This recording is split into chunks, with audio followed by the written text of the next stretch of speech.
Bom, então o que que seria a ambiência, pessoal? Vocês já ouviram falar em diferentes cadeias produtivas, né? A ambiência é um aspecto muito importante que a gente deve considerar. E na sinocultura não seria diferente, tá? Então, essa figura aqui, ela aparece em nossas aulas, né? Essa figura que foi o professor Eduardo que fez, e ela representa justamente essa cadeia produtiva, né? Que envolve, então, todos esses aspectos aqui, todos esses fatores, tá? E hoje, especificamente, nós vamos falar sobre a parte de ambiente, que é a parte de ambiência, tá? Vocês viram, então, na parte de raças, que nós temos algumas raças que nós consideramos mais rústicas, né? Em qualquer espécie, né? E a gente vai falar mais sobre isso, então, que está mais relacionado às questões ambientais, mas também outros aspectos, né? Que tornam, então, essas raças que nós trabalhamos hoje, ou linhagens, mais sensíveis, né, a alterações do ambiente. E isso torna também mais difícil a gente tomar algumas atitudes, né, na granja, ou a escolha de melhores instalações, né, climatização, e cada vez mais hoje a gente tem que se preocupar com isso, tá? Porque o ambiente, ele afeta, né, diretamente esses animais e, consequentemente, a parte de desempenho, qualidade de carcaça, né, e toda a cadeia, então, como um todo. E a parte da ambiência, ela também é um dos aspectos considerados quando a gente se fala, quando falamos em bem-estar animal, né, o bem-estar animal, ele está cada vez mais sendo abordado, né, e a ambiência é um dos aspectos, então, que nós devemos considerar, tá?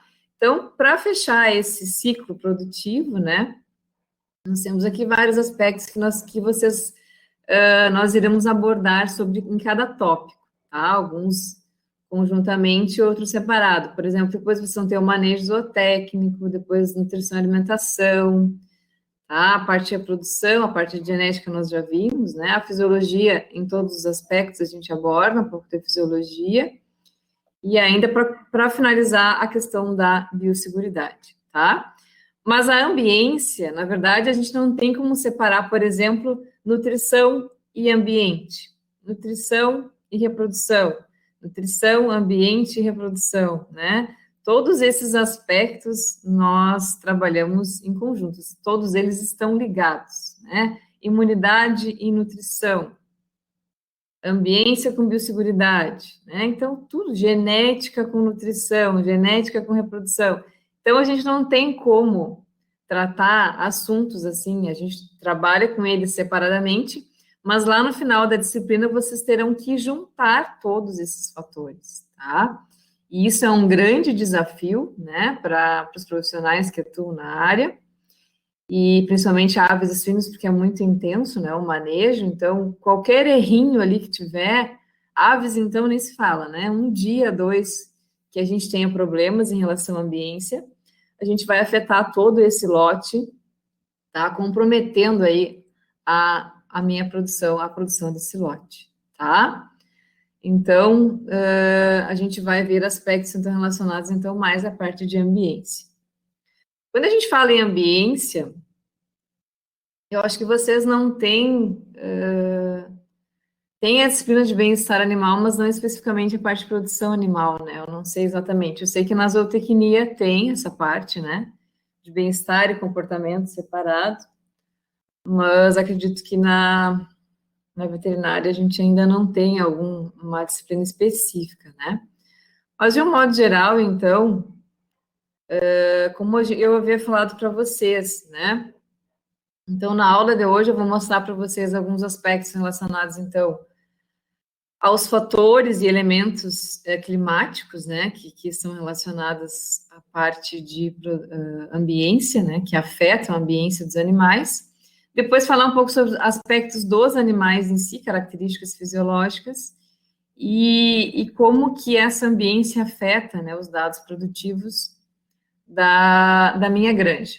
Como melhorar o ambiente e tudo mais, vocês verão, então, quando na aula de instalações e equipamentos, tá? Essa aula é só para mostrar para vocês os impactos, então, que essa e a importância da ambiência, tá? Como eu já havia falado para vocês, os animais melhorados geneticamente, né, não modificados geneticamente, tá? Melhorados, melhoramento genético. Eles são mais exigentes nutricionalmente, né? Tem uma alta capacidade produtiva, e isso confere, né, pessoal, um aumento da produção de calor endógeno pela produção de tecidos, tá? Sejam ovos, leite ou deposição de carne. No caso de suínos,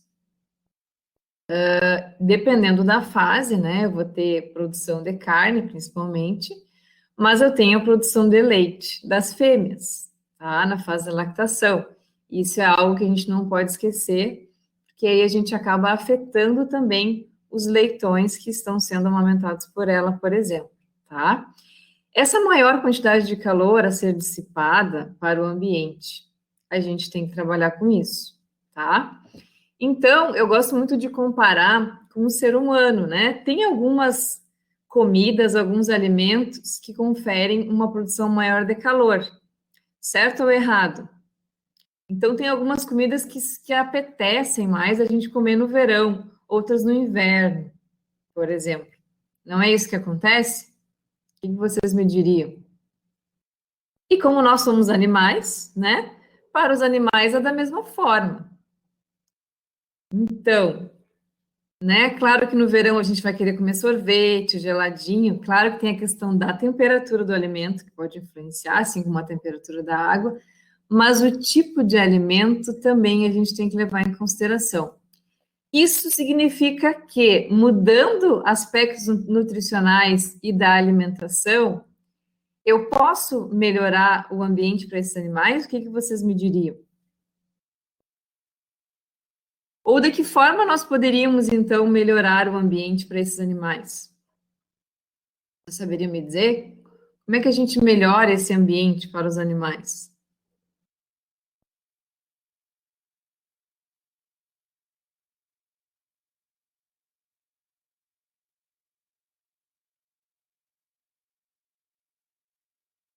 O conforto térmico, muito bem. E como que a gente confere a esses animais? Como é que a gente faz para ter esse conforto térmico? Isso para todas as cadeias, né? A climatização, ok. Número de animais, né? Isso a gente significa a questão da densidade, a questão de ter sombra, exatamente. Então, aspectos relacionados ao microclima, né? Que a gente chama, porque a granja ela é um microclima. Tem o clima maior, né? Que é dependendo da região, e tem o microclima, que ele é influenciado, é claro, pelo clima, mas a gente consegue, então, trabalhar dentro desse microclima. Então, pessoal, o que seria a ambiência, né, ou bioclimatologia animal? Como que vocês conceituariam isso? A Elisa falou assim, então, na verdade, está relacionado com conforto térmico, ok. Mas será que é só conforto térmico? De modo geral, a gente acaba abordando mais a questão do conforto térmico mesmo, né? Mas será que tem outros aspectos que podem estar relacionados à ambiência? Por exemplo, o que é um ambiente agradável para vocês? Claro que para mim um ambiente agradável, ele é diferente. Por exemplo, um ambiente agradável para estudos, tá? Tem gente que estuda com fone no ouvido, escutando música, comendo, tomando ao mesmo tempo, enfim, um monte de gente na volta, né? Mas para pessoas, por exemplo, precisa de silêncio, concentração, né, para estudar. Ok. Então, claro que para os animais, né, a gente não tem muitas opções, mas pensando na produção como um todo, quais seriam os aspectos? Exatamente, né? Eduardo comentou sem barulho, né? Então, a questão de ruídos, dependendo da fase, mais ainda a gente tem que levar em consideração. A biosseguridade, né? Os tipos de instalações, que na verdade vai estar relacionados justamente para atender esses quesitos aí, né? E o que mais pode influenciar a ambiência desses animais? Além disso, pensem ao redor dos animais. Ruídos, pensando nos aspectos. Ruídos, temperatura, muito bem. O que mais? está relacionado, claro, ao conforto térmico, manejo, ventilação, então, vento, né? Vento, a gente vai ver que é um aspecto importante, a ventilação, a alimentação, né? Exatamente. E a gente vai ver que a alimentação, ela contribui muito para a questão da ambiência, tá? Eu havia comentado com vocês que tem alimentos, por exemplo, que apetecem mais no inverno. E geralmente, o que apetece mais? Que tipo de. Você saberia me dizer que tipo de nutrientes resulta numa maior produção de calor, nesse calor endógeno, que nós chamamos? Ou incremento calórico, né? Também é uma outra forma, que é aquele calor produzido para a metabolização desses nutrientes, tá? Então, nós temos aí gordura, carboidrato e proteína. O que vocês me diriam? Qual seria o nutriente que, se nós consumirmos ou os animais, a gente vai ter uma maior produção de calor, ou seja, seria mais para o frio? Então, gente, na verdade, é o contrário do que nós imaginamos, né? Pois é, a gordura, carboidrato. Quem mais? Proteína. Muito bem, Laís. É a proteína. E por quê? Tu saberia me dizer?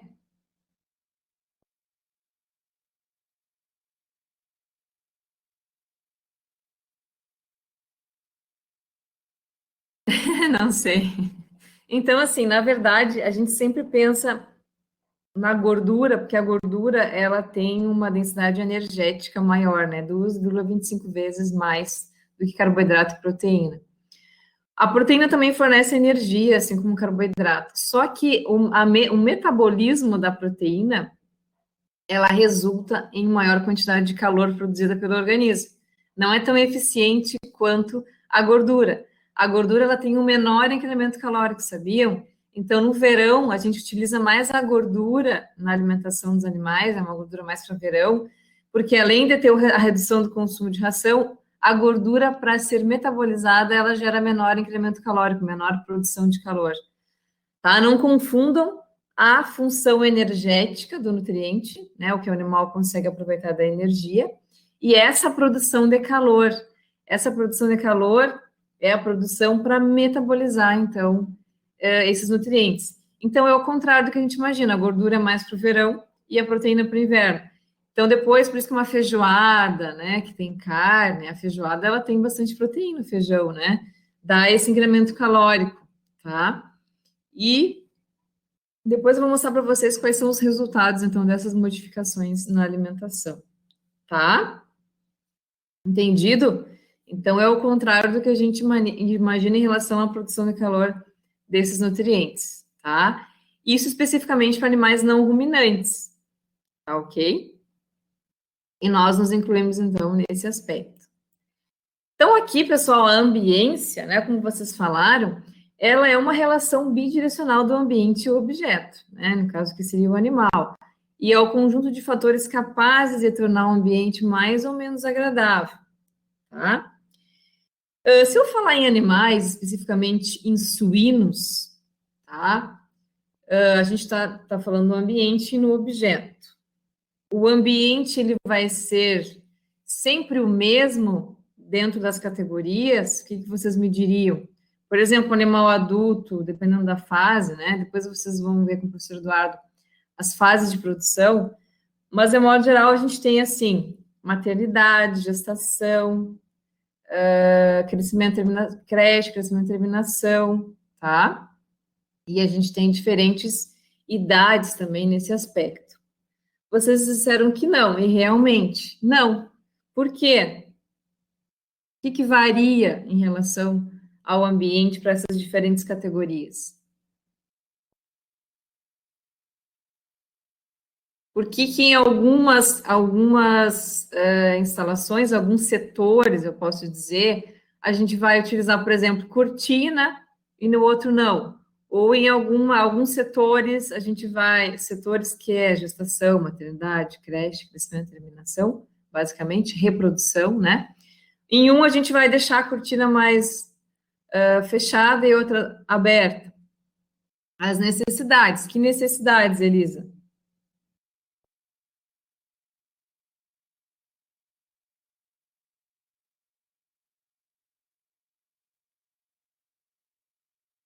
suscetíveis. Exatamente. Então, principalmente, né, os leitões neonatos ali, né, a gente tem uma preocupação maior em relação à temperatura, por exemplo. Mas vocês não podem esquecer que nesse mesmo ambiente a gente tem as fêmeas, né? Então, a gente tem as fêmeas e a gente tem os leitões ali junto. Então, isso é um grande problema. E a gente precisa trabalhar nas instalações para melhorar o ambiente para as duas categorias. Se eu falo na creche, dependendo da fase, a gente vai ter, então, também diferentes necessidades ambientais, né? Digamos assim. Envolve temperatura, né? Produção de gases, entre outros fatores. Tá bem?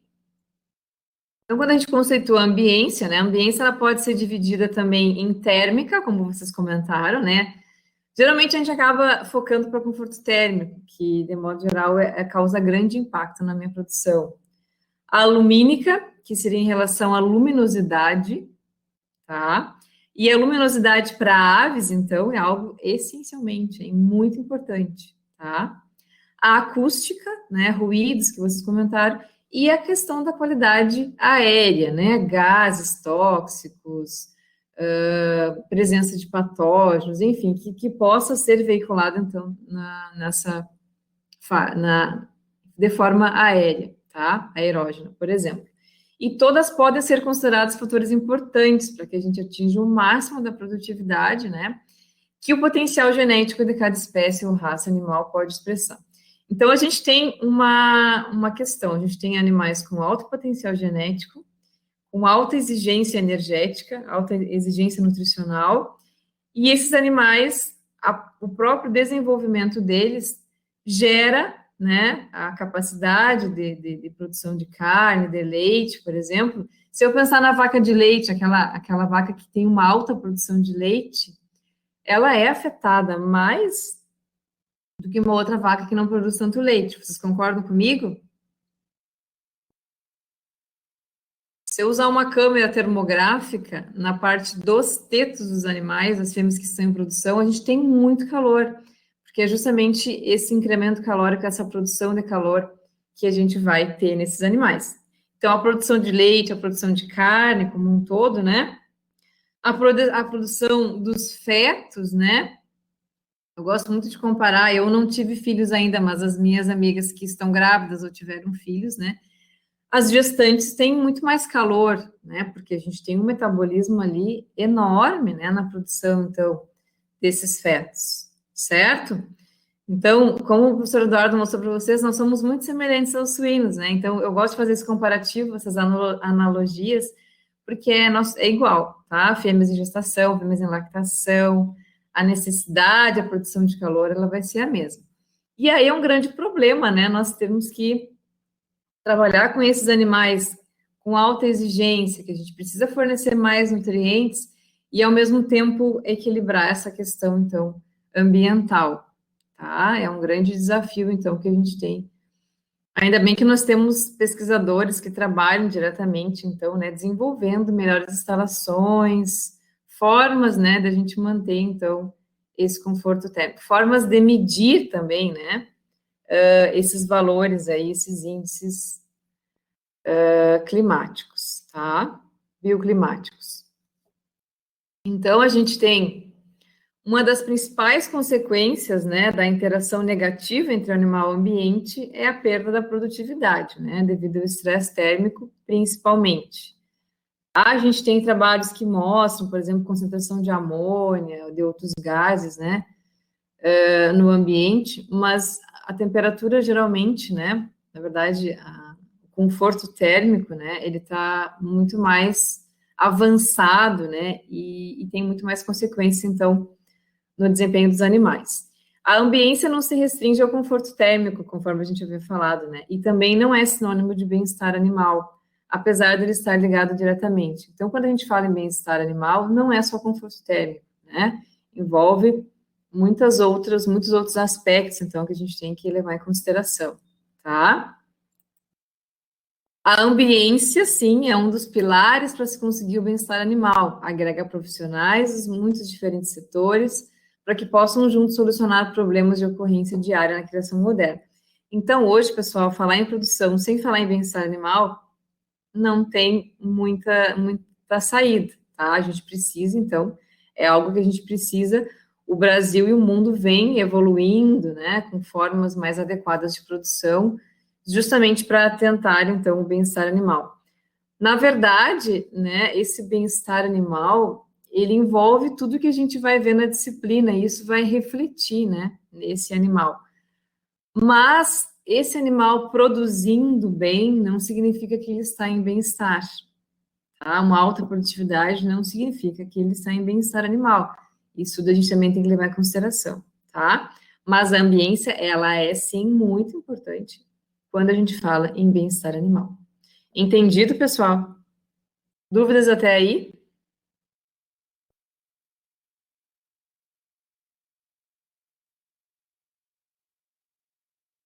Não esqueça de colocar o nome de vocês lá nas notas compartilhadas, tá bem?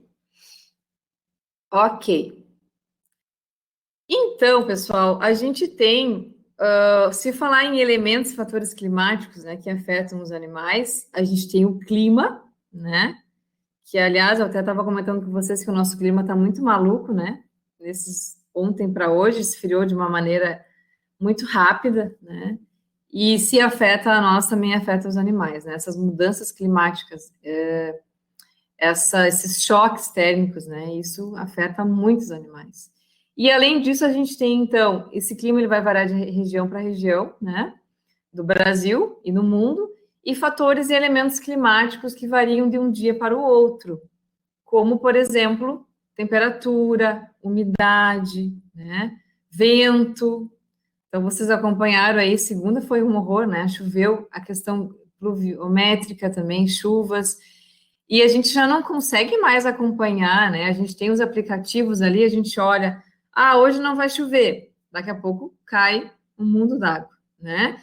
Então, isso é uma coisa que isso na produção precisa ter um acompanhamento 24 horas, tá? Então, a gente precisa ter esse cuidado de medir, né, esses fatores, esses elementos climáticos que mudam de um dia para o outro, principalmente os elementos climáticos, tá? E os fatores climáticos, eles são fatores que dependem também do clima, mas que podem, então, variar também de acordo com a região. Tá? O clima, então, ele é o conjunto de fenômenos meteorológicos que definem a atmosfera de um determinado lugar. Né? O clima aqui na região sul, né, ou no Rio Grande do Sul, ela vai ser diferente, por exemplo, de Santa Catarina e do Paraná. Né? Às vezes eu falo com os meus pais lá, eles estão, meu pai está sem camisa lá, está sem, e eu aqui sempre com roupa, casaco, né? E a gente comenta, mas que diferença, né? Nesse clima. E se pensar em regiões no norte, nordeste, então mais ainda, né? Quem de vocês aqui não está com saudade lá do calor? Eu gosto muito do frio, mas a gente sabe que dependendo da região, a gente vai ter climas diferentes. Então, é muito particular de cada região. E isso eu consigo mudar, pessoal? Eu consigo mudar o clima? É possível a gente mudar o clima da região? Não, né? A não ser que a gente queira brincar de Deus, mas Deus é que sabe das coisas, né? Então, a gente não consegue mudar o clima da minha região.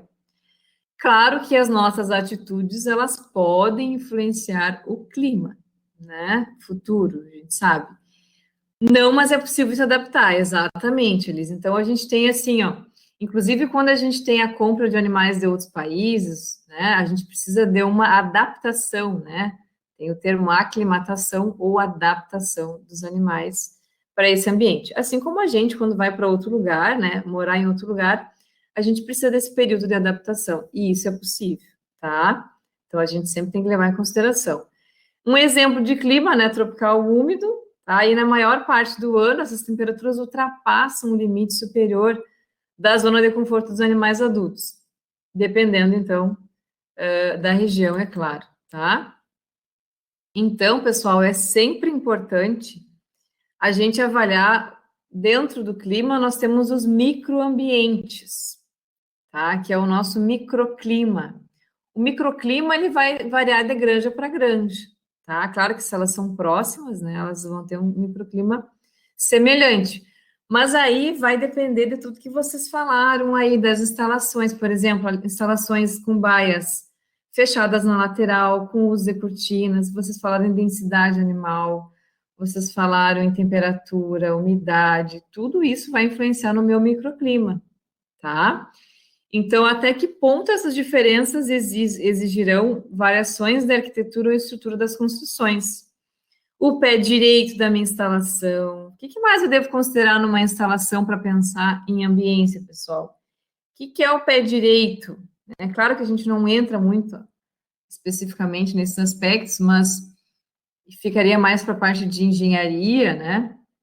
Mas vocês podem chegar numa instalação e talvez eu recomendar, ó, eu acho que tu tem que adaptar a tua granja, a altura do teto, exatamente. Então, o pé direito está relacionado com a altura do prédio ali, e aí tem mais o telhado. A altura do telhado é um outro fator também importante. O formato do telhado, importa se ele é assim ou se ele é reto, se ele é inclinado ou não. O que vai acontecer num telhado reto?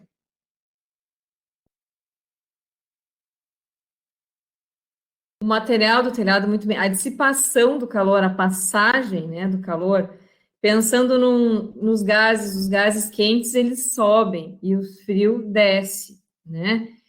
Se pensar em produção de aves, né, a gente tem mais ainda, né, aspectos relacionados à climatização para as aves, estudos. Tipo de telhado é muito importante, a gente tem telhas hoje com isopor no meio, tipos de telha, telha de barro, tudo isso vai me influenciar no tipo de instalação que eu vou desenvolver.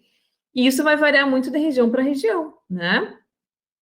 A Francine, por exemplo, ela trabalhou no Mato Grosso, então o que ela tem de granjas e construções aplicadas a lá não, muitas vezes não se aplica aqui na nossa região sul, né? Então tudo isso a gente tem que pensar.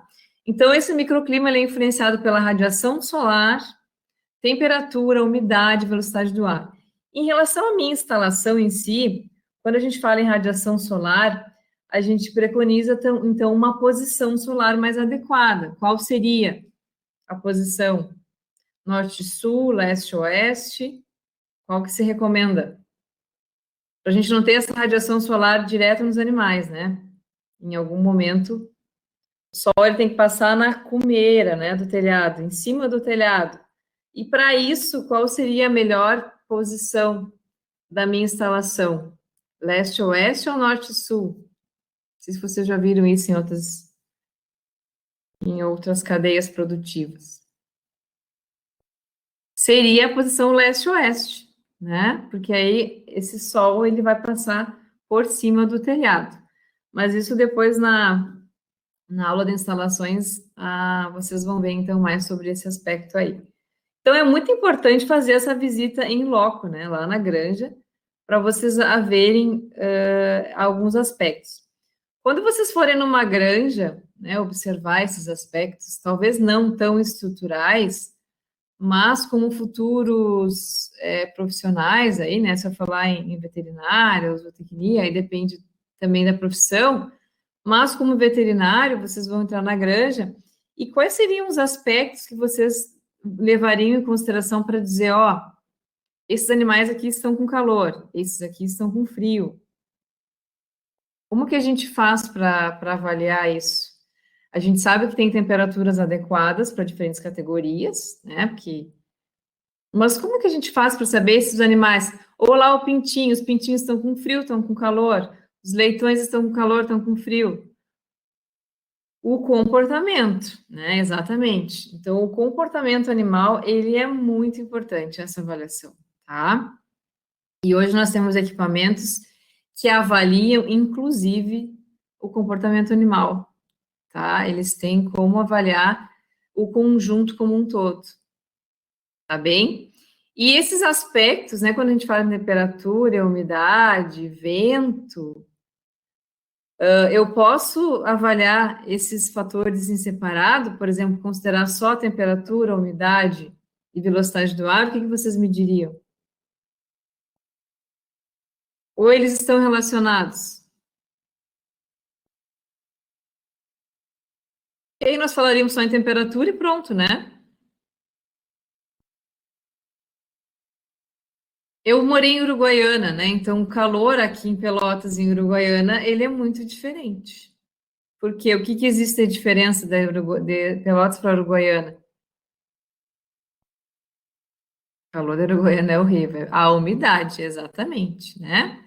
E, de modo geral, os animais, eles toleram uma temperatura elevada quando a umidade está alta, quando a umidade está baixa. Qual seria a melhor relação? Que aí já é um índice bioclimático também avaliado, né? Numa umidade mais elevada, esses animais, eles toleram uma temperatura alta ou uma umidade mais baixa? O que vocês me diriam? Considerando Pelotas e Uruguaiana, né? Eu não sei o que que é pior, mas enfim. Uma umidade baixa, exatamente, tá? Na umidade baixa, os animais conseguem tolerar mais o calor, assim como a gente, né? E por falar em umidade, né, existe alguns sistemas, né, para melhorar a climatização do ambiente, que se chama aí aspersores, né, por exemplo, são gotículas de água, né, junto com o vento, por exemplo, tá? E quando eu falo em dispersão de água no ambiente, né, em qual a umidade a gente deve considerar que é melhor utilizar, então, o sistema de aspersão? Existe um limite, né? Mas seria uma umidade mais alta ou mais baixa? O que que vocês acham? Para usar esse sistema. Que, inclusive, aqui em Pelotas, dependendo, a gente até vê nos mercados maiores, né? Eles jogam o ventilador junto com as gotículas com água, mas em que situação? Umidade alta ou baixa a gente vai ter, então, uma melhor eficiência desse sistema de aspersão, de nebulização? O que vocês me diriam?